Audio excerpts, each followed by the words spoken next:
मैं हूं डॉक्टर यामिनी अग्रवाल, आपकी गायनेकोलॉजिस्ट और आईवीएफ स्पेशलिस्ट सिलीगुड़ी से।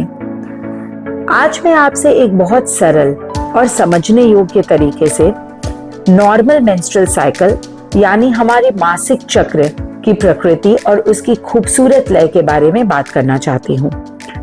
हमारे शरीर में हर महीने एक बहुत ही कोमल और प्राकृतिक प्रक्रिया चलती है। यह सिर्फ पीरियड्स आना नहीं है, यह शरीर का संकेत है कि हमारे हार्मोन्स, ओवरीज और यूटेरस एक सुंदर तालमेल में काम कर रहे हैं। चक्र की शुरुआत पीरियड से होती है। यह वो समय है जब गर्भाशय की लाइनिंग जो पिछले महीने बनी थी स्वाभाविक रूप से बाहर निकल जाती है। यह बिल्कुल सामान्य, स्वाभाविक और शरीर की सफाई जैसा है। पीरियड्स के बाद शरीर धीरे धीरे नया चक्र तैयार करना शुरू कर देता है। हर महीने ओवरीज में छोटे छोटे फॉलिकल्स विकसित होते हैं और उनमें से एक धीरे धीरे थोड़ा आगे बढ़ जाता है। यह वही अंडा होता है जो ओव्यूलेशन में रिलीज होता है।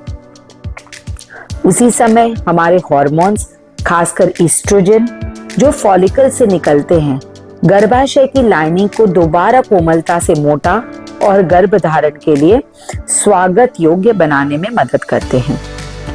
फिर आता है ओव्यूलेशन यानी अंडे का बाहर आना। यह आमतौर पर चक्र के बीच में होता है, यानी 12 to 14 डेज ऑफ साइकिल, और यही वो समय होता है जब गर्भधारण की संभावना सबसे अधिक होती है।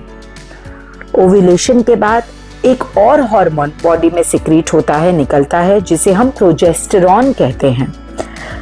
प्रोजेस्टेरॉन लाइनिंग को और अधिक नर्म, पोषित और नर्चरिंग बनाता है, ताकि अगर एम्ब्रियो आए तो वह प्यार से वहां बस सके। अगर गर्भधारण हो जाता है तो यह लाइनिंग धीरे धीरे मोटी होती है और बच्चे को स्वीकार करती है। अगर गर्भधारण नहीं होता तो यह लाइनिंग धीरे धीरे वापस टूटकर फिर से पीरियड्स के रूप में बाहर आती है और चक्र फिर से नई शुरुआत के लिए तैयार हो जाता है। इस पूरे चक्र में शरीर बेहद संवेदनशील भावनाओं, ऊर्जा और हार्मोनल बदलाव से गुजरता है। इसलिए मूड में बदलाव आना, थकान होना, सूजन सब बिल्कुल सामान्य है। सबसे महत्वपूर्ण बात, हर महिला का चक्र थोड़ा अलग होता है और अलग होना बिल्कुल ठीक है। आपका शरीर अपनी ही लय, अपनी ही भाषा में काम करता है। अपने शरीर को नरमी से, सम्मान से और समझ के साथ देखें। यह आपके लिए हर महीने बड़ी मेहनत से तैयारी करता है। मैं हमेशा आपके साथ हूँ, आपके प्रश्नों में, आपकी उलझनों में और आपकी देखभाल में। याद रखें, आपका शरीर सक्षम है, बुद्धिमान है और खूबसूरत है, और उसकी हर धड़कन में आशा है। धन्यवाद।